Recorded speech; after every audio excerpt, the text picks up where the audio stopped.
Magandang hapon mga ka-vibes, narito tayo ngayon sa Batangas Floral Garden sa Barangay Kumintang, Ibaba, Batangas City, kung saan tuloy-tuloy ang pagdagsa ng mga ka-vibes natin na dumadalaw sa kanilang mga mahal sa buhay ngayong Nobyembre 1, araw ng Undas. At ayon nga sa Batangas City PNP na ating nakausap kanina ay hanggang sa mga oras na ito ay wala pa silang naiitalang any untoward incident. Wala din silang nakukumpiskang mga ipinagbabawal na gamit na dala ng mga dumadalaw dito sa sementeryo, katulad ng mga patalim, baril, mga gamit pang sugal o mga speakers.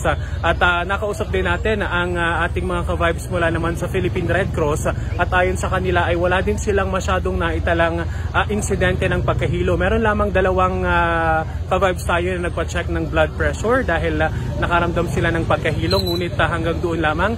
At ayon din sa kanila ay mayroon din isang ka-vibes na nadisgrasya, pero ito isang self-accident dahil nagbibisikleta yung tao at nagkaroon lang ng minor injuries at galos sa katawan.